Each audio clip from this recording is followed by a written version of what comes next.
بسم اللہ الرحمن الرحیم الحمد للہ رب العالمین والصلاة والسلام علی اشرف الانبیاء و سید المرسلین اما بعد رب اشرح لی صدری ویسر لی امری واحلل عقدۃ من لسانی یفقہوا قولی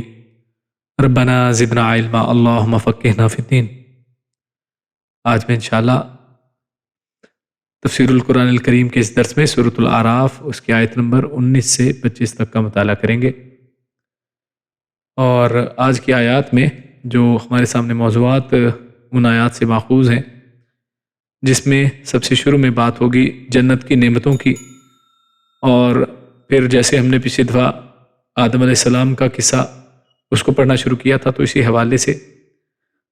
ان آیات میں ہمارے سامنے پہلی آزمائش جو آدم علیہ السلام کو پیش آتی ہے اس کا تذکرہ ہے، اور اسی طرح شیطان کا انسان پر جو پہلا وار ہے وہ بھی اسی ضمن میں آئے گا، اور اس کے وسوسے کی علت بھی، سبب بھی اللہ رب العزت نے وجہ بھی بیان کی ہے کہ اس نے ایسا کیوں کیا، اور اسی طرح شیطان کا پھسلانا اور پھر اس کا نتیجہ کیا نکلتا ہے، اور آدم اور ابلیس ان دونوں کے اندر کیا اصل میں فرق ہے، تو یہ بھی ہمارے سامنے آج کے موضوعات میں آئے گا، اور زمین پر پھر انسانی زندگی کا جو آغاز ہوتا ہے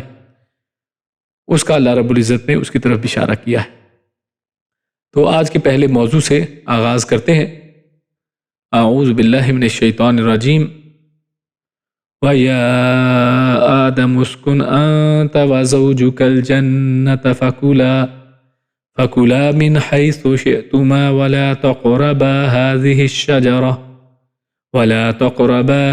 الشَّجَرَةَ فَتَكُونَا مِنَ الظَّالِمِينَ۔ تو یہ ایک آیت نمبر 19 ہم نے تلاوت کی۔ اللہ فرماتا ہے وَيَا آدَمُ، وا اور یا یہ اے کے لیے ہے، حرف ندا ہے، بلانے کے لیے، پکارنے کے لیے۔ اے آدم علیہ السلام، اسکن آپ رہیں، انت آپ، وزوجکا اور آپ کی زوجہ یعنی آپ کی بیوی، آپ دونوں رہیں، الجنہ جنت کے اندر، فکلا فا پس یا لہٰذا تو آپ دونوں کھائیں، کلا آپ دونوں ہی کھائیں، من حیث من سے، حیث جہاں سے، یعنی جہاں کہیں سے وہ آپ کھائیں، شئتما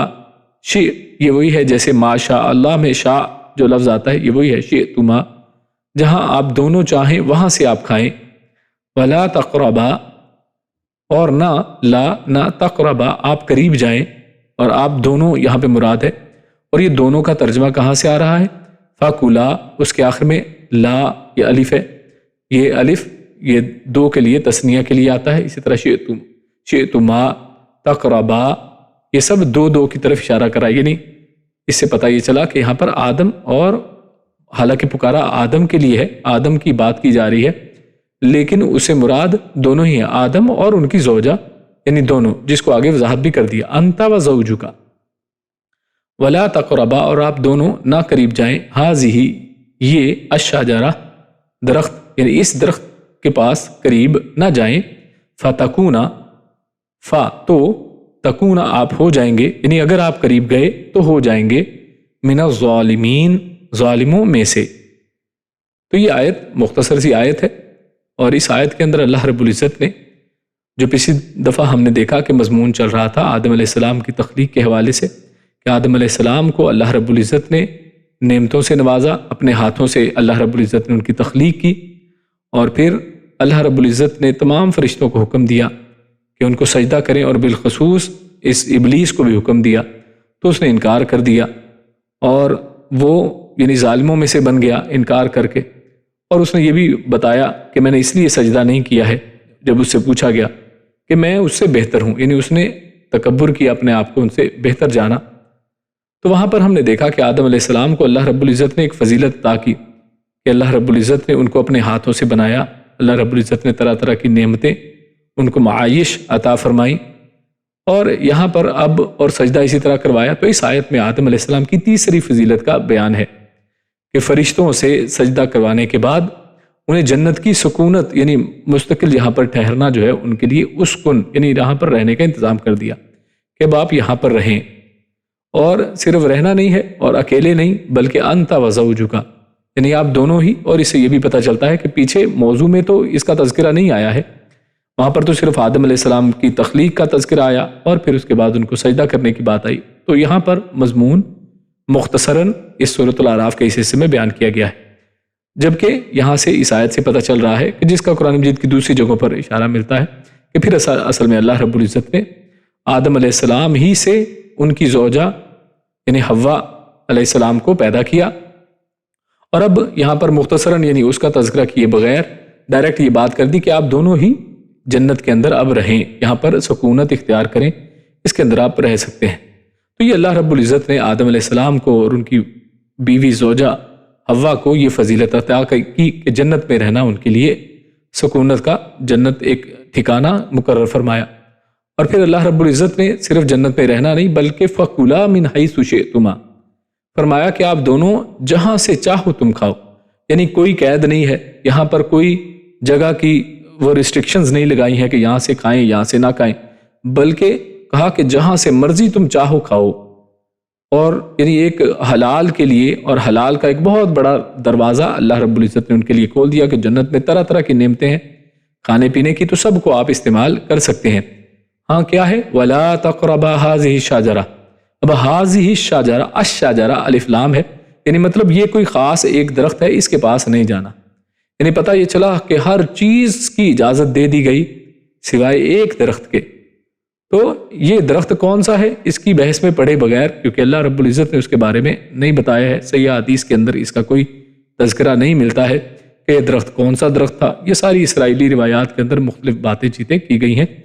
تو جو اتنی یعنی اصل میں نکتہ نہیں ہے، یعنی یہاں پر جو اصل اللہ رب العزت سمجھانا چاہتے ہیں وہ یہاں پر مقصود نہیں ہے کہ اس درخت کا بتایا جائے کہ وہ کون سا درخت ہے اور اس کی تحقیق میں پڑھا جائے. تو خیر اللہ نے بیان نہیں فرمایا ہے، یہ نہ نبی کریم صلی اللہ علیہ وسلم نے بتایا ہے. اگر اس کی ضرورت ہوتی یا اس سے کوئی فائدہ ہوتا تو اللہ رب العزت ضرور بتا دیتے. تو یہاں پر اصل میں ایک درخت سے روک دیا گیا اور ساتھ ہی بتا دیا گیا کہ اگر آپ اس کے قریب جائیں گے فَتَكُونَا تو پھر دونوں ہی ہو جائیں گے، یعنی دونوں ہی کے لیے یہ حکم تھا، آدم اور حوا دونوں کے لیے حکم تھا کہ اگر آپ ان کے قریب گئے تو من الظالمین آپ ظالموں میں سے ہو جائیں گے. یعنی یہ ظلم ہوگا کہ جس کا حکم دیا گیا ہے آپ نے اس کو نہیں مانا ہے. تو یہاں سے یہ بھی معلوم ہوا کہ اللہ رب العزت نے ہمیشہ ہی سے حرام گنتی کی چیزوں کو ٹھہرایا ہے. یعنی اس آیت سے جو نقطہ ایک بڑا اہم نکلتا ہے، کیونکہ آج بہت سے لوگ یورپ میں، امریکہ میں، باہر کے ممالک میں اسلام کے اوپر اعتراض کرتے ہوئے وہ کہتے ہیں کہ جناب فلاں چیز بھی حرام کر دی، فلاں چیز بھی روکا جا رہا ہے، اسلام تو ہر چیز سے روکتا ہے. تو حالانکہ غور و فکر کیا جائے، پورے قرآن مجید کا مطالعہ کیا جائے، حتیٰ کہ شریعت اسلامیہ کا مکمل مطالعہ کریں تو ہمارے سامنے جو بات واضح آتی ہے وہ یہ کہ اللہ رب العزت نے جو حلال چیزیں ٹھہرائی ہیں ان کا دائرہ بہت وسیع ہے، جبکہ صرف جو حرام چیزیں ہیں وہ تو گنتی کی ہیں. وہ چند چیزوں کو اللہ رب العزت نے حرام ٹھہرایا ہے، جیسے یہاں پر بھی اس مثال میں، یہاں پر اس آیت میں ہمارے سامنے آ گیا کہ ہر چیز کی اجازت دے دی گئی. فَكُلَا مِنْ حَيْثُ شِئْتُمَا جہاں سے چاہو تم دونوں کھاؤ. ہاں اس ایک درخت کے پاس نہیں جانا ہے. تو حرام کی گنتی ہمیشہ تھوڑی رہی ہے، جبکہ حلال اللہ رب العزت نے ان گنت چیزوں کو بنایا ہے، ہر چیز کی اجازت دے دی اور کچھ چیزوں کو حرام ٹھہرا دیا. مگر انسان ناشکری کرتے ہوئے صرف حرام پر اصرار کرتا ہے. یہ انسان کا ایک رویہ ہے کہ انسان کو ہمیشہ ایک کیوریوسٹی، اس چیز کے پیچھے جانا ہے جو اس کی نہیں ہے، اس چیز کے پیچھے جانا ہے جس سے روکا جا رہا ہے. آپ بچوں کو بھی دیکھیں تو اسی چیز کو ہاتھ لگائیں گے، اسی چیز کی طرف جائیں گے جس سے باز کیا جا رہا ہے. تو یہ اصل میں وہی کہ اللہ رب العزت نے ان کو حرام کے اندر ایک اٹریکشن رکھ دی گئی ہے، اس کے اندر ایک زینت ہے، اٹریکشن ہے کہ یہ کیا ہے، کیوں مجھے ہاتھ نہیں لگایا نہیں دیا جا رہا. تو لہٰذا یا خیر یہاں پر تو یہ سمجھانے کے لیے بات کی جا رہی ہے کہ وَلَا تَقْرَبَا هَٰذِهِ الشَّجَرَةَ کہ اس درخت کے پاس نہیں جانا ہے. اور اس کو یعنی حاصل کرنے کی ایک تو ہے کہ اس کے پاس نہ جانا، یہاں پہ ایک اور بھی لفظ کے اندر غور کریں تو لا تقربا کہا ہے، یعنی یہ نہیں کہا کہ اس کو کھانا نہیں ہے، بلکہ کیا اس کے قریب بھی نہیں جانا، کیونکہ اگر قریب گئے تو پھر اس فطرے میں پڑ جانے کا اندیشہ ہے کہ آپ قریب جائیں گے تو پھر کھا بھی بیٹھیں گے. لیکن اصل حکم اصل میں کھانے ہی کا ہے کہ اس کو کھانا نہیں ہے. تو اس درخت کے کھانے سے بچنے کے لیے اس کے قریب جانے سے بھی منع کر دیا ہے. تو اس سے یہ بھی پتہ چلتا ہے جو شریعت کا ایک قاعدہ ہے جسے کہتے ہیں سد ذرائع، یعنی سد الذریعہ، جو ذریعہ ہے اس کی بھی روک تھام کر دینا. یعنی ایک چیز اصل میں خود حرام ہے لیکن اس طرف جانے والے راستے ہی کو بند کر دینا تاکہ کوئی شخص اس طرف جا ہی نہ پائے کہ آگے جا کے حرام میں پڑنے کا خطرہ ہو، تو خطرے کے پیش نظر اس ذریعے ہی کو، اس راستے ہی کو بند کر دیا جانا، یعنی جو چیز حرام کا ذریعہ بنتی ہے اس سے بچنا بھی ضروری ہے، تو لہٰذا اس کے قریب بھی نہیں جانا ہے۔ اسی طرح یہی انداز اللہ رب العزت نے زنا کے بارے میں فرمایا، لا تقربوا الزنا، تو وہاں پر بھی زنا کے قریب بھی نہیں جانا ہے۔ اور اسی طرح ایک حدیث کے اندر اللہ کے نبی صلی اللہ علیہ وسلم نے واضح فرمایا کہ حرام اور حلال بالکل واضح واضح ہیں، اور جو اس کے بعد متشابہات ہیں کہ جس کے قریب انسان جاتا ہے تو انسان اس کے اندر پھنس جاتا ہے۔ اور ایک مثال بھی سمجھائی کہ جیسے ایک چرواہا ہے اور ایک وہ زمین یا چراگاہ کے اندر سے بکریوں کو گزار رہا ہے، اور ایک وہاں پہ ایک باؤنڈری ہے اور اس کو اس کے قریب بھی نہیں جانا ہے، کیونکہ اگر قریب جائے گا تو ممکن ہے کہ اس کی بکریاں اس باؤنڈری سے پرے کراس اس کو کر لیں۔ تو لہٰذا یہی اصل میں انداز ہے کہ انسان کو حرام سے بچنا اس طریقے سے چاہیے کہ اس کے قریب بھی نہ جائے، اس کے راستوں ہی کو چھوڑ دے، اس کے ذرائع ہی کا جو ہے اسی کے اوپر روک تھام لگا دی گئی۔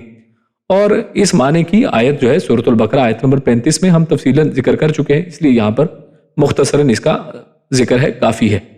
تو آگے چلتے ہیں۔ شیطان کا انسان پر جو پہلا وار ہے اس کا تذکرہ آگے چل کے آ رہا ہے، اور اس کے وسوسے کی علت بیان کی گئی ہے، اس کا سبب کیا تھا، اس نے کس سبب سے اصل میں یہ وسوسہ ڈالنا چاہا۔ تو ہم پڑھتے ہیں اعوذ باللہ من الشیطان الرجیم، فوسوس لہما الشیطان لیبدی لہما ما وری عنہما من سوآتہما وقال ما نهاكما ربكما عن هذه الشجرة إلا أن تكون ملكين أو تكونا من الخالدين۔ فوسوسا، تو یا پھر وسوسہ ڈالا، لہما ان دونوں کے لیے، لا یہ لیے ہے یا ان دونوں کو وسوسہ ڈالا، الشیطان شیطان نے، اور آگے ہے لیبدیا، یہ لی جو ہے یہ تاکہ کے معنی میں آئے گا۔ لی کا معنی کیا ہے؟ تاکہ، یہ اصل میں علت ہے، وہ یہاں پر وہ سبب بیان کیا جا رہا ہے، یبدیا، تاکہ وہ ظاہر کرے، لہما ان دونوں کے لیے، یعنی اس نے وسوسہ ڈالا ہے، کیوں ڈالا ہے ان دونوں کو؟ تاکہ وہ ظاہر کرے، لہما ان دونوں کے لیے، ما وریا، ما جو وریا چھپائی گئی تھی، تو جو چھپائی گئی تھی یعنی اللہ رب العزت نے انسان کے جسم میں جو کچھ حصے ہیں ان کو چھپا رکھا ہے، یہی ایک پردہ ہے کہ انسان نے اللہ رب العزت نے شرمگاہوں کو چھپا رکھا ہے، تو یہ ان جنت کے اندر آدم اور حوا کے لیے بھی چھپائی گئی تھی، تو وہاں اس کی بات ہو رہی ہے، لیبدی لہما ما وریا، تاکہ جو چھپائی گئی ہیں تاکہ وہ ان دونوں کے لیے ظاہر کرے، عنہما ان دونوں سے، من سوآتہما، من سے سوآتی، سوآت یہ اصل تو ہے سو کہتے ہیں بری چیز کو، یعنی بری لگنے والی چیز، کہ شرمگاہ کا کھلنا انسان کو برا لگتا ہے، اسی لیے ان کے لیے یہی لفظ استعمال کیا گیا، من سوآتہما، تو ان دونوں کی شرمگاہیں جو چھپائی گئی تھیں اصل میں اس نے یہ وسوسہ اس لیے ڈالا تاکہ وہ ظاہر کرے ان دونوں کے لیے جو چھپائی گئی تھی ان دونوں سے، ان دونوں کی شرمگاہیں۔ وقال، اور کہا، ما نہاکما ربکما، اور یعنی آگے یہ چاہ کر اس لیے اس نے وسوسہ ڈالا، اور پھر اس نے دونوں کو یہ کہا، آدم اور حوا علیہ السلام کو، وقال، اور کہا، ما نہاکما، ما نہیں، نہا روکا ہے، منع کیا ہے، کما تم دونوں کو، ربکما تم دونوں کے رب نے، عن ہذہ الشجرہ،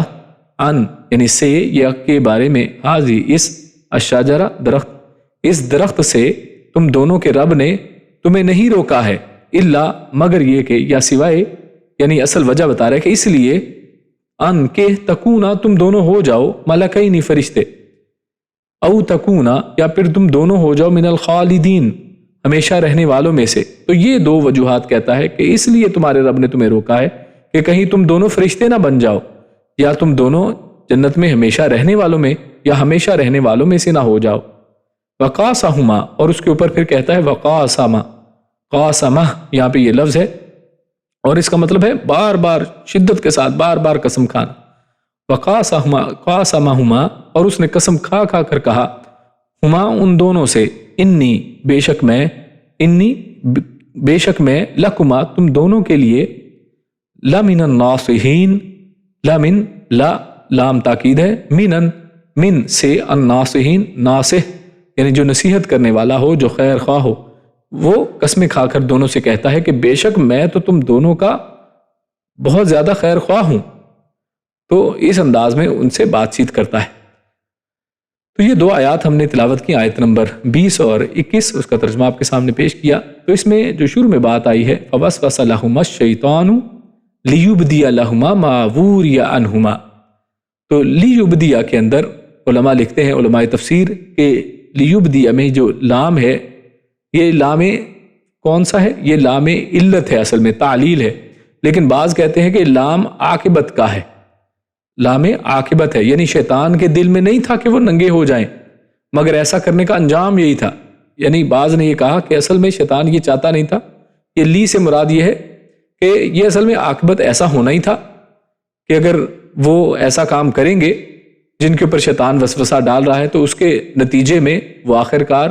ان کی یہ جو عورات تھیں، ان کی جو شرمگاہیں تھیں، وہ ظاہر ہونی ہی تھیں. لیکن زیادہ صحیح یہ ہے کہ یہ لام تعلیل ہے، لام تعلیل یعنی علت کے لیے جو لام استعمال کیا جاتا ہے.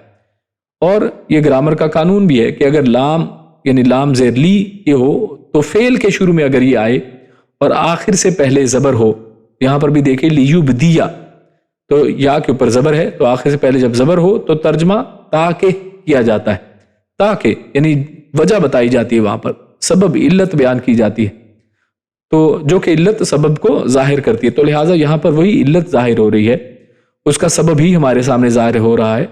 جو شیطان کے وسوسے ڈالنے کا سبب تھا. یعنی شیطان نے سوچ سمجھ کر اصل میں یہ وسوسہ ڈالا ہی اس لیے، اس کی علت ہی یہ تھی، اس کی وجہ ہی یہ تھی تاکہ وہ کام کرے جو آگے جس کا تذکرہ کیا گیا. لہذا شیطان کی غرض ہی یہی تھی، اور اسے معلوم تھا کہ درخت کھانے کا نتیجہ کیا ہوگا. اسے پتا تھا کہ اس کے کھانے سے ان دونوں کی جو شرمگاہیں ہیں وہ ظاہر ہو جائیں گی، تو لہٰذا اس نے یہ چاہا کہ ان دونوں کی شرمگاہیں ظاہر ہو جائیں. تو اس کا یہ چاہنا، اس سے ہمیں یہ پتا چلا کہ شیطان جو ہے بے حیائی کو پسند کرتا ہے، اور یہ بے حیائی جو ہے اپنی شرمگاہوں کو ظاہر کرنا، اس طرح کے بے حیائی کرنا یا بے حیائی کے لباس پہننا، اپنے آپ کو ننگا کر دینا، تو یہ شیطانی وصف ہے، یہ ایک انسان کے لائق نہیں ہے، کیونکہ آگے انسان کا آدم علیہ السلام کا فعل بھی ہمارے سامنے آئے گا. تو یہاں سے یہ پتہ چلتا ہے کہ شیطان ہمیشہ یہ چاہتا ہے کہ انسان کو بے حیائی کی طرف ابھارے اور انسان اپنے کپڑے اتار دے. اور آج جو یورپ، امریکہ اور باہر کے دیگر ممالک، اور حتیٰ کہ آج کل ہمارے ملکوں میں بھی آہستہ آہستہ یہ ٹرینڈ جو ہے چل رہا ہے کہ ٹائٹ اور تنگ اور چھوٹے سے چھوٹے کپڑے پہنے جائیں، خصوصاً خواتین کے حوالے سے. تو لہٰذا یہ شیطان کا اصل میں ایک صفت ہے، شیطان بے حیائی جو ہے وہ شیطان کی ایک صفت ہے. اور یہ دیکھیے پہلی چیز، پہلی سازش جو رچا رہا ہے یہ شیطان، پہلا وسوسہ جو آدم علیہ السلام کے ساتھ جو دشمنی کا جہاں سے وہ آغاز کر رہا ہے، تو غور کیجئے کس سے ہو رہا ہے؟ ایک وسوسے. اور وسوسے کی بنیاد، سبب، اس کی علت، وجہ کیا ہے؟ وہ چاہتا ہے کہ بے حیائی پھیلے، وہ چاہتا ہے کہ ان دونوں کی شرمگاہیں ظاہر ہو جائیں. اچھا، یہاں پر ایک لفظ آتا ہے ما ووریا، تو ووریا یہ ورا یا وارا یواری موارتن، اس سے ہے باب مفاعلہ سے، ماضی مجہول ہے، یعنی اس کے اندر جو ہے وہ سبجیکٹ وہ ظاہر نہیں ہے، یعنی مطلب جو پوشیدہ رکھی گئی تھیں، یعنی ان کو پہلے سے اللہ رب العزت نے پوشیدہ رکھا تھا. کس نے رکھا تھا وہ نہیں بتایا، یعنی کیا یہ خود کپڑے پہنتے؟ نہیں، اللہ رب العزت نے اصل میں ان سے پوشیدہ رکھ دیا تھا ان کو. یہ ظاہر ہی نہیں تھی کہ آدم اور حوا کی جو شرمگاہیں تھیں یہ ظاہر ہی اللہ رب العزت نے نہیں کی تھی. تو شرمگاہ کو جو ہم نے یہاں پہلے بھی بات کی، سوآتہما یہاں پر کہا گیا ہے، تو سوآہ اس لیے کہتے ہیں کہ اس کا ننگا ہونا انسان کو تباً برا لگتا ہے. جو سو کہتے ہیں نا، سو برائی کو کہا جاتا ہے، تو کیونکہ یہ انسان کا شرمگاہ کو ظاہر کر دینا یہ برا لگتا ہے. آپ بچے کو بھی، حتیٰ کہ جو تھوڑا سا سمجھدار ہو جائے، آپ اس کے کپڑے آپ اس کے اتار کے اس کو باہر بھیجنے کو کہیں، یا کسی غیر جو گھر کے اندر فرد نہیں ہے ان کے سامنے جانے کو کہیں گے، تو بچے اس سے شرماتے ہیں، کیونکہ وہ نیچر کے اوپر ہے، وہ ایک فطرت سلیمہ کے اوپر ہے، تو ان کو بھی معلوم ہے کہ یہ بات جو ہے درست نہیں ہے. تو لہٰذا یہ شرم اللہ نے اس کے اندر رکھی ہے، اور یہ برا لگتا ہے انسان کو کہ انسان اپنے کپڑوں کے بغیر کسی کے سامنے جائے، تو یہ اس کی طبیعت کے اندر اللہ نے رکھ دیا ہے. اور اسی طرح سا یسو کا معنی برا لگنا ہے، گویا ان کو جنت کا جو لباس پہنایا گیا تھا جس سے ان کی شرمگاہیں چھپی ہوئی تھی،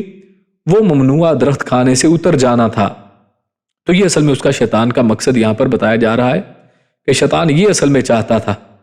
اور اس کے لیے پھر اس نے اپنی زبان کو بھی استعمال کیا، صرف وسوسہ نہیں ڈالا، کیونکہ بعض اوقات وسوسہ اس کا معنی صرف ایک دل کے اندر خیال کی بات کی جاتی ہے، تو لیکن آگے اس نے باقاعدہ کہا ہے، وقال، اس نے کہا، ما نہاکما، کہ تم دونوں کو کس چیز نے روکا ہے، ربکما، ما نہاکما، نہیں روکا تم دونوں کو، ربکما، تم دونوں کے رب نے۔ اب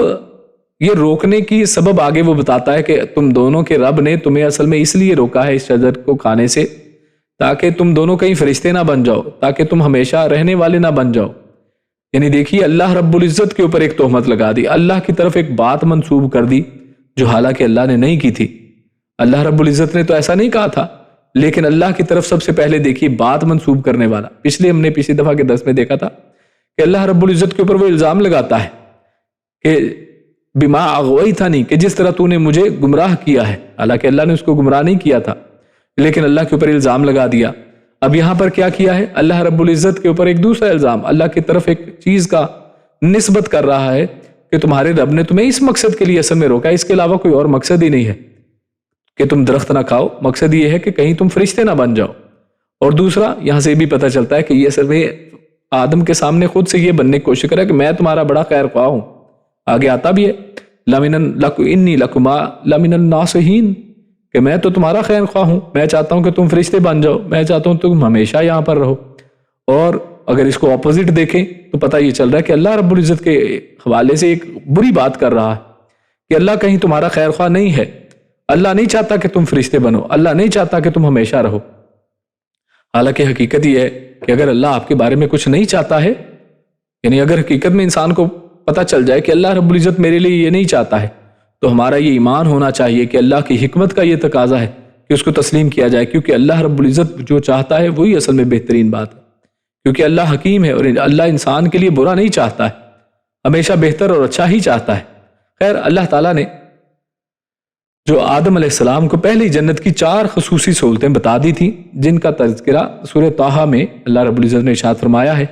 آیت نمبر 119 ہے سورہ طٰہٰ کی۔ اللہ فرماتا ہے ان لک الا تجوع فیہا ولا تعرا وانک لا تظمأ فیہا ولا تضحا۔ تو ان 4 چیزوں کا اللہ نے سورہ طٰہٰ میں تذکرہ کیا کہ یعنی جنت میں آپ جو 4 چیزیں وہ کیا ہیں، یعنی ایک آپ کو بھوک نہیں لگے گی، آپ بھوکے نہیں ہوں گے، اور اسی طرح نہ آپ ننگے ہوں گے، ولا تعرا، نہ آپ وہاں پر ننگے ہوں گے، اور اسی طرح وَأَنَّكَ لَا تَظْمَأُ فِيهَا، اور نہ ہی آپ کو اس میں پیاس لگے گی، اور نہ ہی وہاں پر دھوپ کھائے گی آپ کو۔ اور ساتھ ہی بتا دیا تھا کہ ممنوع درخت کھانے سے یہ سہولتیں چھن جائیں گی، یعنی یہ سہولتیں تو ملیں گی آپ کو کہ نہ آپ کو کیا ہے جنت میں بھوک کی کوئی فکر ہونی چاہیے، نہ پیاس کی، نہ آپ کو لباس کی فکر ہونی چاہیے، نہ دھوپ کی فکر ہونی چاہیے، لیکن کرنا کیا، صرف ایک کام، یعنی اتنی ساری نعمتیں اور کام کرنے کا ایک، وہ کیا کہ اس درخت کے پاس نہیں جانا ہے، اور اگر گئے تو سہولتیں چھن جائیں گی۔ مگر شیطان کے قسم کھانے سے بھول گئے، تو وجہ کیا بنی کہ آگے جو اللہ نے خود یہاں پر ارشاد فرمایا ہے اس کا تذکرہ کیا کہ وَقَاسَمَهُمَا،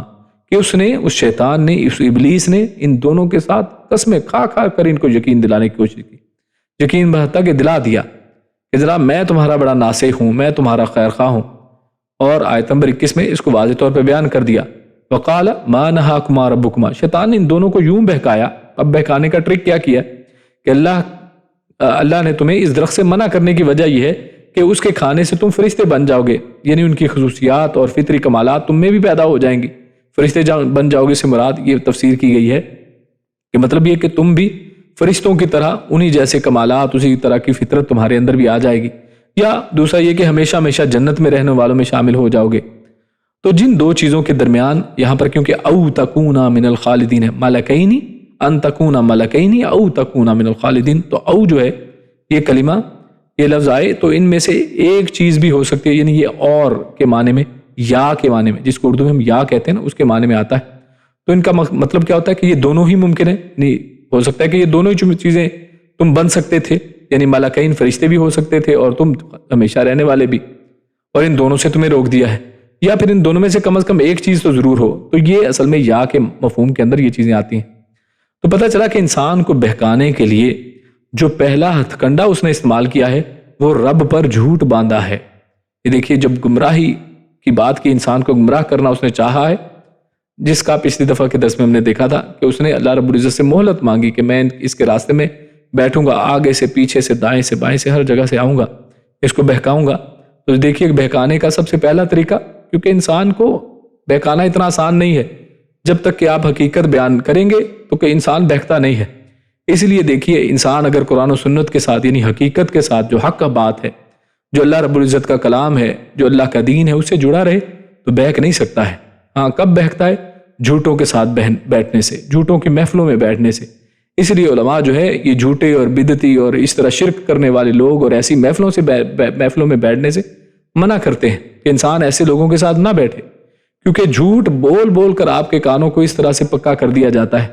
کہ آپ کو وہ جھوٹ سچ لگنے لگتا ہے۔ قسمیں کھا کھا کر آپ کو یقین دلایا جاتا ہے کہ جناب ہم آپ کے ناصح ہیں، ہم آپ کے خیر خواہ ہیں، ہم یہ کر دیں گے، ہم وہ کر دیں گے، ہم جناب ایسی ریاست بنا دیں گے، ہم ویسا کام کر دیں گے، ہم ملک کو فلاں جگہ پہ لے جائیں گے۔ دیکھیں آج کل الیکشن کا ماحول ہے تو کیسے کیسے جھوٹے وعدے کیے جاتے ہیں، کیسی کیسی قسمیں کھائی جاتی ہیں، کیسے کیسے جو ہے تسلیاں دی جاتی ہیں قوم کو۔ یہ سب جھوٹ کا پلندہ ان کے سامنے، اور اس سے انسان جو ہے ان کے شکنجے کے اندر جکڑ جاتا ہے۔ تو سب سے پہلا دیکھیے اس شیطان نے بھی کام کیا کیا ہے انسان کو وسوسہ دینے کے لیے کہ اس نے رب پر جھوٹ باندھ دیا ہے کہ تمہارے رب اصل میں نہیں چاہتا ہے، تمہارے رب نے اصل میں روکا ہے تم دونوں کو کہ تم اس درخت کو نہ کھاؤ۔ کیوں؟ تاکہ تم کہیں فرشتے نہ بن جاؤ، تاکہ تم ہمیشہ رہنے والے نہ اس کے اندر بن جاؤ۔ تو اس سے یہ بھی پتہ چلتا ہے کہ انسان کو بہکانے کے لیے جو دوسرا کنڈا اس نے استعمال کیا وہ کیا ہے؟ قسمیں کھانا بار بار۔ یعنی ایک ہے جھوٹ بولنا اور دوسرا کہ بار بار قسمیں کھانا۔ یعنی اسی لیے بار بار قسمیں کھانے سے اللہ کے نبی صلی اللہ علیہ وسلم نے بھی منع فرمایا کہ بار بار قسمیں نہ کھائی جائے، ہر بات پہ قسم، ہر بات پہ قسم۔ یعنی بہت زیادہ قسمیں کھانے والا شخص جو ہے وہ جھوٹا ہوا کرتا ہے۔ ہاں جہاں پر آپ سے قسم کے لیے آپ کو کہا جائے کہ آپ قسم کھائیں اور اس کے لیے یعنی طلب کیا جائے تو وہاں پر آپ قسم کھا سکتے ہیں، اور قسم بھی کیا؟ صرف اللہ کی قسم کھائیں گے۔ یہ لوگ اپنی بیوی کی قسم، بچوں کی قسم اور پتہ نہیں کس کی قسم کھاتے ہیں، یہ سب اسلام میں جائز نہیں ہے۔ صرف ہے اللہ کے نبی صلی اللہ علیہ وسلم نے فرمایا ہے کہ اگر تمہیں قسم کھانی ہے تو اللہ کی کھاؤ ورنہ چپ رہو، یعنی اس سے چپ رہنا بہتر ہے اس کے علاوہ کہ انسان اللہ کے علاوہ کسی اور کی قسم کھائے۔ تو لہٰذا بہت زیادہ قسمیں کھانے سے بھی رکنا چاہیے۔ اور یہاں پر قاسمہ،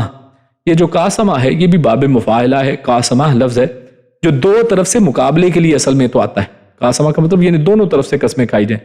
لیکن یہاں پر ہم جانتے ہیں کہ صرف شیطان نے قسم کھائی تھی، آدم علیہ السلام نے تو مقابلے میں کوئی قسم نہیں کھائی تھی۔ اس لیے یہاں پر ہم کہیں گے کہ یہ مبالغے کا اصل میں سیکھا ہے، مبالغہ پیدا کرنے کے لیے۔ تو لہٰذا ترجمہ بار بار قسم کھانا اس کا کیا جاتا ہے کہ وہ بار بار اس نے قسمیں کھائیں، یعنی قسمیں کھا کھا کر ان کو یقین دلایا دونوں کو کہ میں تمہارا بڑا خیر خواہ ہوں۔ کیوں؟ کیونکہ اگر واضح طور پہ شیطان سامنے آ کر کہے گا کہ میں تمہارا دشمن ہوں، میرا کہنا مانو، کوئی بھی نہیں مانے گا۔ تو لہٰذا وہ آپ کا ناصح بن کر آتا ہے، وہ کہتا ہے کہ جناب میں آپ کو سیدھا رستے پہ چلانے آیا ہوں، میں آپ کو سیدھا رستہ بتاؤں گا، میں آپ کو جناب پار لگاؤں گا، میں آپ کو فلاں فلاں طریقے سے، آپ کو دنیا میں کچھ کرنے کی ضرورت نہیں ہے، قیامت والے دن میں آپ کو جنت میں لے کے جاؤں گا۔ تو ایسی بہترین آپ کو خوشخبریاں سناتا ہے کہ انسان کہتا ہے کہ کچھ کرنے کی ضرورت نہیں ہے، فلاں پیر میں نے پکڑ لیا ہے، بڑا پکا پیر ہے، اور اب میں جنت میں جاؤں گا، یعنی میرے پاس کوئی پکی ٹکٹ لگ گئی۔ تو یہ اصل میں شیطان کے ہتھ کنڈوں میں سے ایک ہتھ کنڈا اسی طرح ہوتا ہے کہ بار بار ایک چیز کو ریپیٹ کیا جائے، جھوٹ کو بار بار ریپیٹ کیا جائے، اور اسی طرح بار بار قسمیں کھا کھا کر یقین دلایا جائے کہ ہم ناصح، ہم اصل میں تمہارے خیر خواہ ہیں۔ تو خیر آگے چلتے ہیں۔ تو شیطان کا جو پھسلانا تھا وہ اصل میں کس طرح ہوا اور اس کا پھر نتیجہ کیا نکلتا ہے؟ اللہ فرماتا ہے فَدَلَّاهُمَا بِغُرُورٍ فَلَمَّا ذَاقَا الشَّجَرَةَ بَدَتْ لَهُمَا سَوْآتُهُمَا وَطَفِقَا يَخْصِفَانِ عَلَيْهِمَا مِنْ وَرَقِ الْجَنَّةِ وَنَادَاهُمَا رَبُّهُمَا أَلَمْ أَنْهَكُمَا عَنْ تِلْكُمَا الشَّجَرَةِ وَأَقُلْ لَكُمَا إِنَّ الشَّيْطَانَ لَكُمَا عَدُوٌّ مُبِينٌ۔ فَدَلَّاهُمَا، پھر دلّا، اس نے کھینچ لیا۔ دلّا اصل میں کہتے ہیں کہ ڈول کو، بالٹی کو، جس کے ذریعے سے پانی وغیرہ اٹھایا جاتا ہے کنویں وغیرہ سے۔ تو یہ جیسے سورہ یوسف میں وہ دلّا کا لفظ وہاں پہ بھی آتا ہے۔ خیر تو فَدَلَّاهُمَا، پھر دلہ اس نے کھینچ لیا ہما ان دونوں کو بغرور دھوکے سے، یعنی پھسلا دیا ان کو، یا اس کا مطلب گرا دینا بھی ہے۔ کیوں؟ کیونکہ اس ڈول کو اصل میں کنویں کے اندر گرایا جاتا ہے، تو گرا دیا یا پھسلا دیا اس نے ان دونوں کو دھوکے سے، بغرور دھوکے کے ذریعے۔ فلما پھر جب ذاقا ان دونوں نے چکھ لیا الشجرۃ درخت کو، بدت تو ظاہر ہو گئے لہما ان دونوں کے لیے سوآتہما ان دونوں کے ستر، یعنی ان دونوں کی شرمگاہیں ان پر ظاہر ہو گئیں اس شجر کو، اس درخت کو کھانے سے۔ وتفقا تو اس کے اوپر انہوں نے کیا کیا، اور تفقا تو دونوں جو ہیں وہ لگے یخصفانی چپکانے، علیہما اپنے اوپر، من ورق الجنہ جو جنت کے پتوں کو، تو جنت کے پتے بڑے بڑے ہیں، تو انہوں نے اپنے جنت کے پتوں کو لیا، وہ اپنے اوپر ان کو چپکانے لگے تاکہ شرمگاہیں چھپ سکیں۔ وناداہما اور نادا آواز دی، ہما ان دونوں کو، ربہما ان دونوں کے رب نے، علم کیا نہیں، انہا روکا تھا، کما تم دونوں کو میں نے، ان تلکما ان سے تلکما الشجرہ یعنی اس درخت سے کیا میں نے تم دونوں کو نہیں روکا تھا، وَأَقُلْ لَكُمَا اور اقل میں نے کہا تھا، لَكُمَا تم دونوں سے، ان الشیطان کہ بے شک شیطان، لَكُمَا تم دونوں کے لیے یا تم دونوں کا، عدوٌ دشمن ہے، مبین کھلا، یعنی کیا میں نے تم دونوں سے نہیں کہا تھا کہ شیطان تمہارا کھلا دشمن ہے، یا میں نے کیا دونوں اس کو نہیں روکا تھا کہ تم اس درخت کے پاس نہ جانا۔ تو اس کے اوپر یہ ہم نے آیت پڑھی، آیت نمبر 22۔ تو اس میں اللہ رب العزت نے جو شیطان نے پھسلا لیا، اور پھر اس کے بعد اللہ رب العزت نے پھر جو آدم اور حوا سے خطاب کیا ہے اس کا تذکرہ ہم نے دیکھا۔ تو شروع میں لفظ آیا ہے فَدَلَّاهُمَا بِغُرُورٍ، تو جیسے میں نے پہلے بتایا کہ دلّا یدلی تدلیتاً، یہ اس طرح دلون کا لفظ آتا ہے ڈول کے لیے، تو اس سے اصل میں ہے، یعنی جیسے ڈول نیچے گرایا جاتا ہے اسی طرح کسی چیز کو اوپر سے نیچے کی طرف چھوڑنا، یعنی پھسل کر کوئی چیز نیچے گرتی ہے، اس کے لیے بھی یہ ہے لفظ۔ تو یعنی شیطان نے دھوکے سے ان کو ان کے بلند مرتبے سے نیچے اتار دیا، اور وہ کیا تھا کہ وہ جنت میں رہ رہے تھے، اچھے خاصے جنت کے اندر رہ رہے تھے، تو اس مرتبے سے گرا دیا کہ جو جنت کی سہولتیں، جنت کی جو آسائشیں، نعمتیں ان کو حاصل تھیں، تاکہ وہ ان کو حاصل نہ ہو سکیں۔ اور دونوں کی جو شرمگاہیں تھیں، اللہ رب العزت نے جن کو ان کو شرمگاہوں کو ڈھک رکھا تھا، تو تاکہ وہ یعنی وہ ظاہر ہو جائیں، تو وہ اس میں کامیاب ہو گیا۔ فلما ذاق الشجرہ، تو بتایا جا رہا ہے کہ اب کس طرح سے یہ سارا واقعہ ہوا۔ فلما پھر جب ذاق الشجرہ، تو سورہ طٰہٰ میں یہاں پر تو ذاقہ کا لفظ ہے نا، ذاقہ کا مطلب چکھنا، ذائقہ لینا، صرف ٹیسٹ کرنا، لیکن سورہ طٰہٰ کے اندر فَأَكَلَا مِنْهَا کا لفظ آیا ہے۔ اکلا یعنی ان دونوں نے کھایا، منہا اس میں سے، یعنی انہوں نے دونوں نے اس میں سے کھایا۔ تو زیر تفسیر آیت سے معلوم ہوتا ہے کہ کھانے میں سے صرف چکھنے کی دیر تھی کہ جنت کی کرامت چھن گئی اور وہ بے لباس ہو گئے، یعنی اصل میں انہوں نے کھایا، لیکن کھانا کیسے سٹارٹ ہوتا ہے؟ چکھنے سے، تو ابھی انہوں نے چکھا ہی ہے اور اس کے بعد کھایا ہے تھوڑا سا کچھ حصہ، منہا ہے نا وہاں پہ بھی، فَأَكَلَا مِنْهَا، ابھی پورا کھایا نہیں ہے، اس میں سے تھوڑا سا کھایا ہے۔ تو ان سے کیا ہوا کہ یہ جنت کی ایک کرامت تھی کہ اللہ رب العزت نے ان کے شرمگاہوں کو ڈھک رکھا تھا، تو وہ ان سے چھن گئیں اور وہ بے لباس ہو گئے، جنت کا لباس جو ان کو پہنایا گیا تھا وہ جاتا رہا۔ وَطَفِقَا يَخْصِفَانِ عَلَيْهِمَا مِن وَرَقِ الْجَنَّةِ، تو معلوم ہوا کہ انسان فطرتاً باحیا پیدا ہوا ہے، یعنی کیوں؟ کیونکہ جیسے ہی ان کی شرمگاہیں ظاہر ہوتی ہیں، وہ دونوں اپنے آپ کو جنت کے پتے پکڑ کے، کیونکہ اب کوئی لباس تو ہے نہیں، کیا کریں، ایک دم غائب ہو گیا ہے، تو اب جنت کے پتے بڑے بڑے ہیں، تو اس کے ذریعے سے اپنے جسموں کو چھپانے کی کوشش کر رہے ہیں۔ اب غور کریں وہاں پہ حالانکہ اور کوئی ان دونوں کے علاوہ، میاں بیوی کے علاوہ کوئی نہیں ہے، لیکن اس کے باوجود یہ اصل میں حیا ہے انسان کے اندر، یہ انسان کی فطرت میں جس کو اللہ نے رکھ دیا ہے، اور انسان فطرتاً باحیا ہے، اور ننگا ہونا انسانی فطرت کے خلاف ہے۔ اس لیے آدم اور حوا علیہ السلام درختوں کے پتوں سے اپنے ستر کو چھپانے لگے۔ تو شیطان اسی لیے بے لباس ہونے کو پسند کرتا ہے۔ جب ننگا ہونا جانوروں کی فطرت ہے، اور کفار اور ان کے پیروکار ننگا ہونا پسند کرتے ہیں، اگر لباس پہنتے ہیں تو ایسا جو انہیں بے لباس ہونے سے بھی زیادہ ننگا کرے، اور ان کی انسانی فطرت مسخ ہو چکی ہے، یعنی وہ انسانوں، کیونکہ انسان کا رویہ تو ہم نے دیکھ لیا کہ انہوں نے کیا کیا، دونوں نے انسانوں کے اب جد امجد تو یہی ہیں دونوں، آدم اور حوا علیہ السلام، تو ان کی فطرت تو یہ تھی، تو لیکن اس کا مطلب یہ ہوا کہ آج جو لوگ ننگے ہو کر بھی ان کو کچھ فکر نہیں ہوتی ہے، ان کو حیا نہیں آتی ہے، تو مطلب یہ ہوا کہ اصل میں وہ انسان کی، آدم کی جو اصل فطرت تھی اس سے ہٹ چکے ہیں، اس کو مسخ کر چکے ہیں۔ اور انہی کے بارے میں سورہ اعراف میں اللہ رب العزت ارشاد فرماتا ہے، آیت نمبر 179 ہے، اولئک کالانعام بل هم اضل، کہ یہ لوگ جو ہیں، یعنی جن کو آج ہم دیکھتے ہیں، یہ لوگ چوپاؤں جیسے، کالانعام یعنی جانور جو چوپائے ہیں ان جیسے یہ ہیں، یہ انسانوں جیسے اب نہیں ہیں، بلکہ ان سے بھی زیادہ بھٹکے، بل هم اضل، ان سے بھی زیادہ یہ گئے گزرے راستے سے ہٹے ہوئے لوگ ہیں۔ تو خیر فرمایا وَنَادَاهُمَا رَبُّهُمَا، جب یہ ہو گیا اور یہ دونوں اب اپنے آپ کو چھپانے کی کوشش کر رہے ہیں، تو پھر ان کے رب نے ان دونوں کو ندا دی، ان کو آواز دی۔ تو اس آیت اور دوسری بہت سی آیتوں آیات اور احادیث سے واضح ہوتا ہے کہ اللہ تعالیٰ جو کلام کرتا ہے اور اس کے کلام میں آواز ہے، صوت ہے، کہ اللہ نے آواز دی ہے، اللہ نے دونوں کو بلایا اور بلا کر ان سے اللہ رب العزت بات کریں، علم انہکما عن تلکم الشجرہ، تو اللہ رب العزت ان سے کلام کر رہے ہیں، تو وہ صوتی کلام ہے جس کو انسان سن رہا ہے، آدم علیہ السلام اور حوا سن رہے ہیں۔ تو ان سے پتہ چلتا ہے کہ اللہ کے کلام میں صوت ہے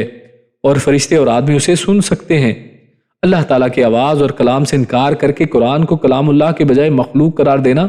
یہ اصل میں گمراہی ہے۔ یعنی اس کے پیچھے نقطہ کیا ہے؟ پتہ یہ چلتا ہے کہ اللہ رب العزت کلام کرتا ہے اور یہ قرآن اللہ کا کلام ہے، اس کو اللہ کے کلام کی بجائے مخلوق کہنا کہ یہ اللہ کی مخلوق ہے، تو یہ اصل میں یہ جائز بات نہیں ہے، یہ گمراہی والی بات ہے۔ اور اس کے اوپر آپ جانتے ہیں کہ امام احمد بن حنبل رحمہ اللہ، انہوں نے اس کے اوپر ایک ثابت قدمی دکھائی تھی اور اس کے اوپر اڑ گئے کہ قرآن و سنت تو یہ ہمیں کہتے ہیں، تو اس کے اوپر ہم کیسے آپ کی یہ گمراہی والی بات کو مان سکتے ہیں۔ آپ جانتے ہیں کہ ان کے زمانے میں معتزلہ جو تھے، ان لوگوں نے اصل میں یہ عقیدہ گھڑا اور اللہ کے بارے میں یہ ایسی باتیں کی کہ اللہ جو ہے کلام نہیں کرتا ہے، یہ اللہ کتاب جو ہے، قرآن جو ہے، یہ اللہ کی مخلوق ہے، اللہ کا کلام نہیں ہے۔ اور اسی طرح اللہ رب العزت کے دیکھنے سے وہ منکر ہو گئے کہ اللہ کو دیکھا نہیں جا سکتا، حالانکہ قرآن مجید میں واضح آیت ہے کہ قیامت والے دن اللہ رب العزت کو سب لوگ دیکھیں گے کہ وجوہ یومئذ ناظرہ الی ربہا ناظرہ، کہ اس دن اپنے رب کو، اس دن سارے چہرے دیکھ رہے ہوں گے۔ خیر آگے چلتے ہیں، فرمایا وَأَقُلْ لَكُمَا إِنَّ الشَّيْطَانَ لَكُمَا عَدُوٌّ مُبِينٌ، یعنی اللہ رب العزت جب یہ بتایا اللہ رب العزت نے دونوں کو پکارا کہ میں نے تو تمہیں اس درخت سے روکا تھا، اور ساتھ یہ بھی بات کہی تھی کہ یہ شیطان تم دونوں کا کھلا دشمن ہے۔ تو پتہ چلتا ہے کہ اللہ رب العزت نے آدم اور حوا علیہ السلام کو، یعنی نہ صرف وہ نام صرف سکھائے تھے، وہ جو شروع میں ہم نے آدم علیہ السلام کے قصے میں ہم نے پڑھا ہے سورہ بقرہ وغیرہ کے اندر، کہ ان دونوں کو اللہ رب العزت نے نام سکھائے، آدم علیہ السلام کو خصوصاً نام سکھائے، اور فرشتوں نے پھر اس کے بعد سجدہ کیا، تو سارا واقعہ آپ جانتے ہیں۔ تو ایسا نہیں ہے کہ صرف اتنی ہی بات تھی، بلکہ اللہ رب العزت نے اور بھی مزید علم آدم علیہ السلام کو دیا تھا، اور ان میں سے یہ بھی تھا کہ یہ شیطان تم دونوں کا دشمن ہے۔ ان دونوں ہی کو اللہ رب العزت کی اس بات سے آگاہ کر چکے تھے، لیکن اب ہوا کیا ہے؟ حالانکہ پتہ ہے کہ یہ دشمن ہے، لیکن دشمن کی چال ہی اصل میں ایسی تھی، اس نے بار بار جو جھوٹ بولے ہیں، بار بار جو قسمیں کھائی ہیں اور اپنے آپ کو ناسے کر کے پیش کیا ہے، تو اس سے یہ دونوں جو ہیں وہ دھوکہ کھا جاتے ہیں۔ تو یہ ہمارے سامنے اس آیت سے پتہ چلتا ہے۔ اسی طرح آدم اور ابلیس میں فرق کی بات ہمارے سامنے آئے گی، اور زمین پر انسانی زندگی کا آغاز کیسے ہوتا ہے ہم اپنے آخری موضوعات میں یہ پڑھیں گے۔ فرمایا قال ربنا ظلمنا انفسنا وَإِن لَّمْ تَغْفِرْ لَنَا وَتَرْحَمْنَا لَنَكُونَنَّ مِنَ الْخَاسِرِينَ قَالَ اهْبِطُوا بَعْضُكُمْ لِبَعْضٍ عَدُوٌّ وَلَكُمْ فِي الْأَرْضِ مُسْتَقَرٌّ وَمَتَاعٌ إِلَىٰ حِينٍ قَالَ فِيهَا تَحْيَوْنَ وَفِيهَا تَمُوتُونَ وَمِنْهَا تُخْرَجُونَ۔ قال دونوں نے کہا، یعنی قال وہ کہتے ہیں ایک نے کہا، اور قال یہ لام کے بعد آگے الف ہے، تو اس سے دونوں ہی مراد ہیں۔ تو ان دونوں نے کہا، یعنی آدم اور حوا علیہ السلام دونوں نے کہا، ربنا اے ہمارے رب، ظلمنا ہم نے ظلم کیا، انفسنا اپنی جانوں پر، کیا ہمارے رب ہم نے اپنی جانوں پر ظلم کیا ہے،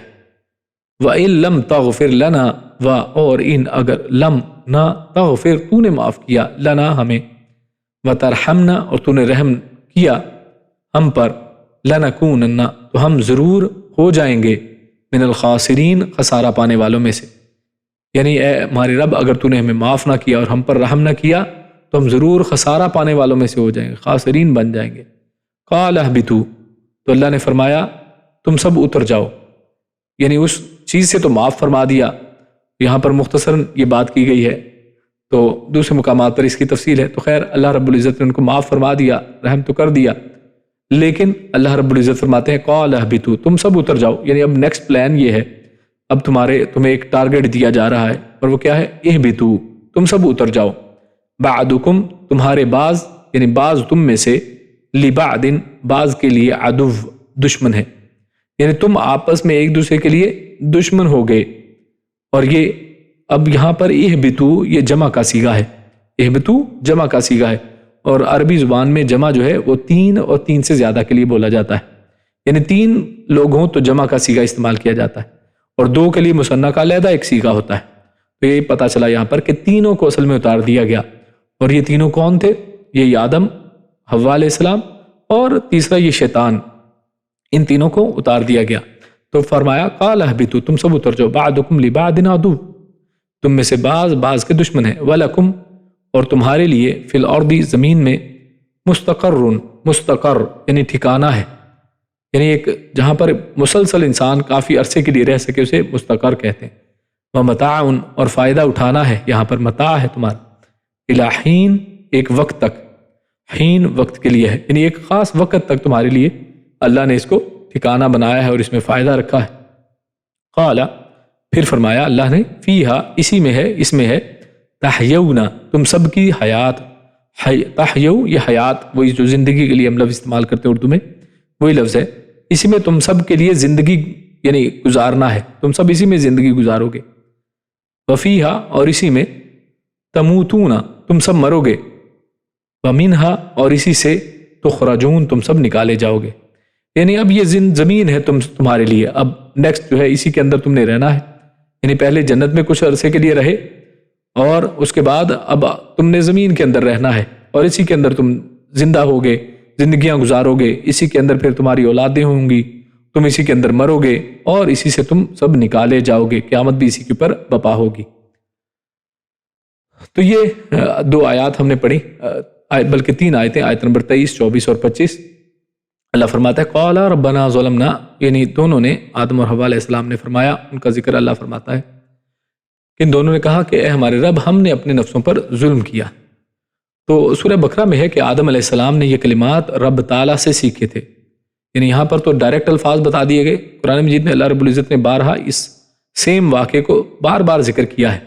اور مختلف جگہوں پر اس کے اندر مختلف تفاصیل اللہ رب العزت نے ذکر کی ہیں۔ تو یہاں پر تو وہ تفصیل نہیں بتائی ہے کہ کیسے انہوں نے سیکھے، تو پہلے ہم پڑھ آئے ہیں سورہ بقرہ کے اندر کہ وہاں پر تو یہ تھا کہ اللہ رب العزت نے ان کو یہ کلمات سکھائے تھے، اور انہی کلمات سے انہوں نے پھر اپنے رب سے توبہ کی کہ یہ الفاظ اللہ نے سکھائے، تو یہ اللہ رب العزت کے سکھائے ہوئے الفاظ ہیں۔ اس سے یہ پتہ چلتا ہے کہ ہمیں بھی، ہم لوگوں سے بھی جب کوئی لغزش ہو جائے، کوئی گناہ ہو جائے، تو ان الفاظ کو جو اللہ نے خود سکھائے ہیں، انہی سے اللہ رب العزت سے توبہ استغفار بھی کر لینا چاہیے۔ تو وہ الفاظ کیا ہیں؟ ربنا ظلمنا انفسنا وَإِن لَّمْ تَغْفِرْ لَنَا وَتَرْحَمْنَا لَنَكُونَنَّ مِنَ الْخَاسِرِينَ۔ تو یہ آدم علیہ السلام کو سکھائے گئے الفاظ ہیں جو اللہ نے سکھائے ہیں، تو انہی کلمات سے ان کی توبہ اللہ نے قبول بھی کر لی تھی۔ تو ہاں، اس حوالے سے ایک اور اہم بات یہ ہے کہ بعض لوگ یہ بھی سمجھتے ہیں، ہم نے شاید پہلے بھی بات کی تھی، کہ بعض لوگ اسی حوالے سے کہ جب ان سے خطا ہو گئی تو لوگوں نے ایک سٹوری اور قصہ گھڑ لیا ہے، اور وہ کہتے ہیں کہ آدم علیہ السلام کی نظر جو ہے وہ عرش کے اوپر پڑتی ہے، اور وہاں پر ایک کلمہ لکھا ہے، اور جس میں اللہ کے علاوہ پھر محمد صلی اللہ علیہ وسلم کا بھی نام ہے، تو لا الہ الا اللہ محمد رسول اللہ لکھا ہے وہاں پر، اور آدم علیہ السلام پھر اس کے اوپر حیران ہوتے ہیں کہ کسی کا نام ہے تو ظاہر ہے یہ کوئی بڑی ہستی ہے، تو اس لیے ان کے واسطے سے پھر وہ دعا کرتے ہیں، اور پھر اللہ رب العزت نے معاف کرتے ہیں۔ اور جبکہ قرآن مجید کے صریحاً یہ بالکل مخالف اور خلاف بات ہے، اور اپنے پاس سے بنائی ہوئی گھڑی بات ہے، اس کا کوئی تعلق نہیں ہے علم کے ساتھ، قرآن و سنت کے ساتھ کوئی تعلق نہیں ہے، گھڑا ہوا من گھڑت واقعہ ہے۔ جبکہ اللہ رب العزت ہمارے سامنے یہ بات کر رہے ہیں کہ ان دونوں نے اللہ رب العزت سے الفاظ اور دعا سیکھی تھی، اور اس دعا سے اللہ رب العزت سے انہوں نے توبہ کی اور استغفار کیا ہے، وَإِن لَّمْ تَغْفِرْ لَنَا وَتَرْحَمْنَا لَنَكُونَنَّ مِنَ الْخَاسِرِينَ۔ تو یہ الفاظ ہیں، تو لہٰذا یہی الفاظ ہیں کہ جن کے ذریعے سے ہمیں توبہ استغفار کرنا چاہیے، اور اس میں باقی جو ہے من گھڑت باتیں ہیں۔ اس طرح آدم علیہ السلام کی اس دعا سے ان کا اور ابلیس کا فرق بھی واضح ہوتا ہے کہ غور کیجئے، ابلیس سے جب غلطی ہوئی تھی، جو ہم نے پچھلے درس میں پڑھا تھا کہ ابلیس جب نافرمانی کی، اللہ کے حکم پر سجدہ نہیں کیا، کہ جب اللہ نے فرمایا کہ امرتک، کہ میں نے تجھے حکم دیا ہے کہ سجدہ کر، تو اس نے سجدہ نہیں کیا، بلکہ آگے سے ہٹ درمی کو دکھایا، ہٹ درمی کی، اس کے اوپر ڈٹائی برتی، اس کے اوپر اپنی دلیلیں، جھوٹی دلیلیں پیش کی۔ تو یہاں پر پتہ چلتا ہے کہ آدم علیہ السلام کا رویہ دیکھیے بالکل مختلف ہے، دونوں کا رویہ بالکل مختلف ہے۔ آپ کو یہاں پر آدم علیہ السلام کے رویے میں عاجزی ملتی ہے، اعتراف ملتا ہے کہ اپنے ظلم کا اعتراف کیا جائے، ربنا ظلمنا انفسنا، اے رب ہم نے اپنی جانوں پر ظلم کیا ہے، اس کا اعتراف ہے، عاجزی ہے، انکساری ہے، اللہ کے سامنے اپنی محتاجی کا اظہار ہے کہ اگر تو نے ہمیں معاف نہ کیا تو ہم خسارے میں رہیں گے۔ یعنی یہ نہیں کہ ہم جناب بڑے پہنچے ہوئے ہیں، ہم تو آدم علیہ السلام ہیں، ہمیں تو اللہ نے اپنے ہاتھ سے بنایا ہے، تو ہمیں فکر کی کیا ضرورت ہے؟ نہیں، حالانکہ اللہ نے اپنے ہاتھ سے بنایا، حالانکہ یہی آدم ہے کہ جن کو جنت میں ٹھہرایا، حالانکہ یہی آدم ہے کہ جن کو تمام فرشتوں سے سجدہ کروایا ہے، لیکن عاجزی ان کے اندر دیکھیے، اور رب کے سامنے محتاجی کا اظہار اور بخشش کی درخواست ہے، معافی کی درخواست ہے۔ تو یہ ایک آدم علیہ السلام کا انداز ہے، اور آدم کی اولاد کو بھی یہی انداز اپنانا چاہیے، ہم سب کے لیے یہی انداز ہے کہ اللہ رب العزت سے جب مانگا جائے تو اپنے ظلموں کو، اپنی زیادتیوں کو، اپنے گناہوں کو تسلیم کیا جائے، اس کے بعد اللہ سے معافی مانگی جائے، اس کے رحم کی اپیل کی جائے، اور اگر اللہ رب العزت نے معاف نہ کیا تو ہمیں پتا ہو کہ اس کے علاوہ کوئی ٹھکانہ نہیں ہے، یہ نہیں کہ اچھا نہیں معاف کرے گا تو ہم کسی دوسرے در پہ جائیں گے، اس کے علاوہ کوئی در نہیں ہے، اگر وہاں سے معافی نہ ملی تو من الخاسرین، خسارہ پانے والوں میں سے بن جائیں گے، لہٰذا صرف اسی کا در پکڑ لینا ہے۔ جبکہ آپ نے دیکھا کہ ابلیس کا حال کیا تھا، ابلیس کے ہاں تکبر ہے، اپنے گناہ پر اصرار ہے، آئندہ مزید نافرمانی کا ارادہ بھی کیا اس نے، اور پھر حتیٰ کہ بغاوت کرتا ہے اور دوسروں کو بھی گمراہ کرنے کے لیے مہلت بھی مانگتا ہے کہ میں جناب دوسروں کو بھی گمراہ کروں گا، آگے سے جاؤں گا، پیچھے سے آؤں گا اور ان کے صراط مستقیم پر بیٹھ جاؤں گا ان کو گمراہ کرنے کے لیے۔ اسی طرح آدم علیہ السلام کے معاملے میں پاک فطرت ہونے کی بنا پر دشمن کی قسم پر بھی اعتبار ہے۔ آپ نے دیکھا اسی واقعے کے اندر کہ آدم علیہ السلام کیونکہ پاک فطرت ہیں، نیک فطرت ہیں، ان کو اس طرح کی چالاکیاں اور شاریاں نہیں آتی ہیں، تو آدم علیہ السلام تو اپنا دشمن ہے ان کا، حالانکہ اللہ ان کو پہلے بتا چکا تھا کہ تمہارا دشمن ہے، لیکن جب وہ قسمیں کھا کر بول رہا تھا تو ایک نیک انسان کیا کرتے، قسم کا اعتبار کرتا ہے، تو انہوں نے اس کی قسم کا اعتبار کیا ہے کہ چلو دشمن ہے لیکن قسمیں کھا رہا ہے تو سچ بول رہا ہوں۔ لیکن دوسری طرف، اور یہ سے پتہ چلتا ہے کہ یہ ایک سلیم فطرت کی بات ہے، یعنی آج بھی بہت سے جو نیک لوگ ہیں وہ کیا ہے، وہ لوگوں کے اصل میں دھوکے میں اکثر آ جاتے ہیں کہ لوگ اصل میں قسمیں کھاتے ہیں، وہ جناب وہ بڑی بڑی ان کو سچائی کی باتیں کہ ہم جناب سچ بول رہے ہیں اور جناب ہم وارنٹی دے رہے ہیں، ہم گارنٹی دیتے ہیں، اور نیک آدمی اس کی بات میں آ جاتا ہے اور لوگ اس کو بیوقوف سمجھتے ہیں۔ یہ بیوقوفی نہیں ہے، یہ پاک فطرت کی اصل میں علامت ہے کہ انسان جو ہے، ہاں انسان کو بدھو بھی نہیں ہونا چاہیے، بیوقوف بھی نہیں ہونا چاہیے، ہاں لیکن دوسری طرف انسان کو دوسروں کی باتوں کے اوپر اپنا اطمینان کر لے، پھر اس کے بعد اگر کوئی قسم کھاتا ہے، قسم لے لے تو قسم کے اوپر اعتبار ہو، اور خود بھی قسم اگر کھاتا ہے کسی کے ساتھ تو اس کو پورا کرنے کی کوشش کرے۔ جبکہ آپ دیکھتے ہیں ابلیس کے حوالے سے کیا ہوتا ہے، وہاں حسد کی وجہ سے بے گناہوں سے بھی دشمنی کر رہا ہے، یعنی جو بے گناہ ہیں ان سے بھی دشمنی چل رہی ہے۔ اور کیجئے گناہ تو کسی کا بھی نہیں تھا، اصل میں آدم علیہ السلام کا بھی کوئی گناہ نہیں ہے، حکم تو اللہ نے دیا ہے کہ ان کو سجدہ کریں، سجدہ نہیں کیا، لیکن مفت کی دشمنی لے لی کہ میں آدم علیہ السلام کو چھوڑوں گا نہیں، ان کی پوری نسل کو میں گمراہ کر کے چھوڑوں گا۔ اور کیجئے یعنی مسئلہ ایک کے ساتھ ہے، دشمنی ایک کے ساتھ ہے، لیکن سب کے ساتھ اس نے ان کی پوری جو بے گناہ پوری جو قوم ہے، آدم علیہ السلام کی ساری اولاد آدم جو ہے، ان سب کے ساتھ دشمنی مول لے لی ہے۔ تو یہ اصل میں حسد کی بنا پر ہے۔ تو ان دونوں کے اندر یہ بہت سے فرق جو ہے، یعنی جن کو چند کو ہم نے یہاں پر جو ہائی لائٹ کیا، جو آج کے ہمارے درس میں ہمارے سامنے آتے ہیں۔ تو خیر آگے آیت نمبر 24 ہے، جس میں اللہ فرماتا ہے قَالَ اهْبِطُوا مِنْهَا، کہ تم دونوں اس سے اتر جاؤ، تم سب اس سے اتر جاؤ۔ تو اب جس کی ہم نے پہلے وضاحت کر لی کہ اس کے اندر سبھی شامل ہیں، یعنی تینوں شامل ہیں، اور بعض جگہوں پر وہ جو سانپ کا تذکرہ ہے کہ جناب سانپ بھی ہے اور یہ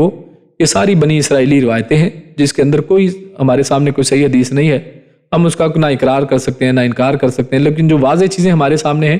وہ یہی ہے کہ یہ تین کون تھے، آدم علیہ السلام تھے، حوا تھی، اور اس کے ساتھ پھر اسی طرح شیطان تھا، ان تینوں کو وہاں سے نکال دیا گیا ہے۔ تو خیر متاعن کی بات یہاں پر آئی ہے کہ تم زمین کے اندر چلے جاؤ، اور وہاں پر کیا ہے، مستقر وَلَكُمْ فِي الْأَرْضِ مستقر، وہاں پر تمہارے لیے ایک مستقل ٹھکانہ ہے، و متاعن الی حین، متاع یعنی عارضی لذتیں، متاع کہتے ہیں ایک عارضی فائدے کی چیز کو جس سے عارضی طور پہ فائدہ لیا جا سکے، جیسے کھانا ہے، رزق ہے، یہ ساری چیزیں ایک وقت تک رہتی ہیں پھر ختم ہو جاتی ہیں، اور یہ لذتیں اور فائدے۔ اور دوسرا تنوین جو یہاں پر آئی ہے متاعن، عین کے اوپر تنوین جو ہے یہ اصل میں کیا ہے، یعنی جو تنوین نکرہ کے لیے ہے، اور نکرہ یعنی کامن ناؤن جسے کہتے ہیں، اور نکرہ جو ہے بعض اوقات یہ ایک کے لیے معنی میں آتا ہے، یعنی بہت کم کے معنی میں بھی لانا ہو، چند کا ذکر کرنا، یعنی اس میں چند فائدے ہیں، زیادہ فائدے نہیں، اس میں تھوڑا سا فائدہ اللہ نے دنیا کی زندگی کے اندر تمہارے لیے رکھا ہے، اس لیے اس کے اندر آپ نے نہیں لگے رہنا کہ جناب دنیا میں کامیاب کیسے ہونا ہے۔ آج دیکھیں نا کتنے ہی دنیا کے اندر لوگ ہیں وہ صرف دنیاوی کامیابی اس کے پیچھے ہیں، اور جناب دیکھا جاتا ہے کہ بلینئر کیسے بننا ہے، ملینئر کیسے بننا ہے، کامیاب اس کو سمجھا جاتا ہے جس کے پاس دنیا جہاں کی دولت ہے، دنیا جہاں کے جناب ڈگریاں اور کیا کچھ یہاں کے میڈلز ہیں، اور حالانکہ یہ تھوڑا ہے، اور آگے جو جنت ہے وہ ایک انلمیٹڈ، وہاں پر فوائد اور وہاں پر اللہ رب العزت جو رکھا ہے وہ بہت کچھ ہے۔ تو خیر یہ متاع بھی ہے، یعنی جیسے چند نعمتیں بھی ہیں، اور الہین یعنی وقت کے اعتبار سے بھی تھوڑی ہیں، ایک وقت تک ہیں۔ یہاں کی کوئی بھی چیز آپ لے لیں وہ ہمیشہ کے لیے نہیں ہوتی، اس کا ایک لمٹ ٹائم ہوتا ہے، جیسے وارنٹی کے اندر لکھا تھا 2 سال تک وارنٹی، اس کے بعد خراب ہو جائے گی، ہمارا ذمہ نہیں ہے۔ حتیٰ کہ آپ جو نیچرلی چیزیں اگتی ہیں، کھانا لے لیں، جو فصلیں اگتی ہیں، ان سب کو ایک خاص مدت تک رکھا جا سکتا، اس کے بعد ایکسپائری ڈیٹ ہے، ہر چیز جو ہے اس کے بعد خراب ہو جاتی ہے۔ تو یہ اس دنیا کے اندر، اور ویسے بھی اگر یعنی جنرل اس کے اندر بات کی جائے تو اس پوری دنیا کا اللہ نے ایک وقت مقرر کر رکھا ہے کہ آخر میں اس پوری دنیا کو اللہ رب العزت ختم کر دے گا۔ تو یہاں پر جو فائدے ہیں، اور اس یہ دنیا جو ہے یہ زمین ہے ایک وقت تک اللہ نے رکھی ہے۔ قال فیہا تحیون وفیہا تموتون ومنہا تخرجون، تو آیت نمبر 25 جو آخری آیت ہے اس کے اندر اللہ نے کیا فرمایا کہ اس کے اندر اب یہ تمہارے لیے جو کیا ہے اسی کے اندر زندگی ہے، اسی کے اندر تم زندگی گزارو گے۔ یعنی یہ نہیں ہے کہ یہاں پر تم تھوڑی دیر کے لیے کوئی پکنک منانے گئے ہو اور بعد میں تمہاری دوبارہ وہاں کہیں اور جانا ہے، نہیں، یہ اب تمہاری زندگی ہے، تمہاری اولاد یہیں پہ ہوگی، تم ابھی اس دنیا کے اندر بھی آدم اور حوا علیہ السلام کا ایک پورا سلسلہ چلے گا، اسی کے اندر تمہاری موتیں ہوں گی، اور اسی کے اندر یہ ایک سلسلہ قیامت تک چلنا ہے۔ وَمِنْهَا تُخْرَجُونَ، اور یہاں سے پتہ چلتا ہے کہ اسی میں دوبارہ جب اللہ رب العزت خارج کرے گا، نکالے گا قیامت والے دن سب لوگوں کو ان کی اجداث سے، ان کی جو قبریں ہیں ان میں سے نکالے گا، تو وہ بھی یہ زمین ہی ہوگی، یعنی یہ وہ کوئی اور پلانٹ نہیں ہوگا، کوئی اور جگہ نہیں ہوگی، بلکہ اسی دنیا کے اندر دفن ہونا ہے، اور قیامت کے دن بھی اسی سے زندہ ہو کر نکلنا ہے، یوم حشر اسی جگہ پر اسی زمین کے اندر اللہ نے قائم کرنا ہے۔ ہاں اس کے بعد نتیجتاً اللہ رب العزت جو نعمتیں دینی ہے وہ جنت ہے، تو وہ یقیناً اس دنیا کے اندر نہیں، اللہ نے علیحدہ سے جنت بنا رکھی ہے، اسی طرح دوزخ ہے، تو اللہ رب العزت نے دوزخ کو بھی بنا رکھا ہے، اور یہ پہلے سے موجود ہیں۔ تو اسی کے اوپر اپنے آج کے درس کو ختم کرتے ہیں۔ اللہ رب العزت سے دعا ہے کہ اللہ رب العزت ہمیں نیک عمل اور اچھی سمجھ کی توفیق عطا فرمائے۔ سبحان ربک رب العزت عما یصفون وسلام علی المرسلین والحمد للہ رب العالمین۔ جزاکم اللہ خیر وبارک اللہ فیکم، السلام علیکم ورحمۃ اللہ وبرکاتہ۔ آگے ہمارا یہ کوئز ٹائم ہے جس میں چند سوال ہیں ہمارے۔ تو پہلا سوال ہمارا ہے وَلَا تَقْرَبَا هَٰذِهِ الشَّجَرَةَ، تو درخت کے قریب نہ جانے سے کیا قاعدہ یہاں پر معلوم ہوا؟ ہم نے ایک قاعدے کا ذکر کیا تھا کہ درخت کے قریب بھی نہ جانا، یعنی کھانے کی بجائے اس کے قریب سے بھی روک دیا گیا۔ تو ہم نے کہا تھا کہ ایک قاعدہ ہوتا ہے شریعت کے اندر، تو وہ کیا قاعدہ تھا؟ اسی طرح فَوَسْوَسَ لَهُمَا الشَّيْطَانُ لِيُبْدِيَ لَهُمَا، تو شیطان کے وسوسہ ڈالنے کی کیا وجہ بیان کی گئی ہے؟ ہم نے بات کی تھی کہ اس کی ایک علت ہے، اس کا سبب بیان کیا گیا کہ اس نے اس لیے وسوسہ ڈالا تاکہ یہ ہو جائے، تو وہ کیا تھا؟ وَقَالَ مَا نَهَاكُمَا رَبُّكُمَا، تو شیطان نے جب دھوکہ دینے کے لیے بات کی تو شیطان نے رب تعالیٰ پر کیا کہہ کر جھوٹ باندھا تھا، جو اس آیت کے اندر یہاں پر آیا تھا کہ اس نے کیا جھوٹ باندھا کہ رب تعالیٰ نے اصل میں کیا کیا ہے؟ تو اسی طرح وَطَفِقَا يَخْصِفَانِ عَلَيْهِمَا مِنْ وَرَقِ الْجَنَّةِ، تو آدم علیہ السلام اور حوا جو تھیں انہوں نے ستر کھل جانے پر کیا کیا؟ تو یہاں یہ بھی تذکرہ ہمارے اس درس میں آیا ہے کہ ان دونوں نے کیا کیا جب ستر کھل گئے اس پھل کو چکھنے سے۔ پھر سوال ہے قال ربنا ظلمنا انفسنا، تو یہ ایک دعا کا تذکرہ ملتا ہے ہمیں کہ آدم علیہ السلام اور انہوں نے کیا دعا کی تھی۔ تو خیر آدم اور ابلیس کی دعا میں کیا فرق تھا؟ ان دونوں ہی نے، آپ نے دیکھا کہ دعائیں کی، پچھلے درس میں ہم نے پڑھا تھا کہ ابلیس نے دعا کی کہ اللہ مجھے تو مہلت دے دے، اور یہاں پر آج آدم علیہ السلام کی دعا ہم نے پڑھی تھی، دونوں میں اصل میں کیا فرق ہے؟ اس طرح قال فیہا تحیون وفیہا تموتون ومنہا تخرجون، اللہ رب العزت فرماتا ہے کہ اس دنیا کے اندر آپ کا رہنا ہے. تو اس حوالے سے قیامت کہاں قائم ہوگی جو ہم نے ابھی بات کی ہے, تو قیامت اصل میں کہاں قائم ہونی ہے, اس کی جگہ کیا ہے, تو وہ بھی آپ سوالات کے اندر سے یہ آخری ہمارا سوال ہے.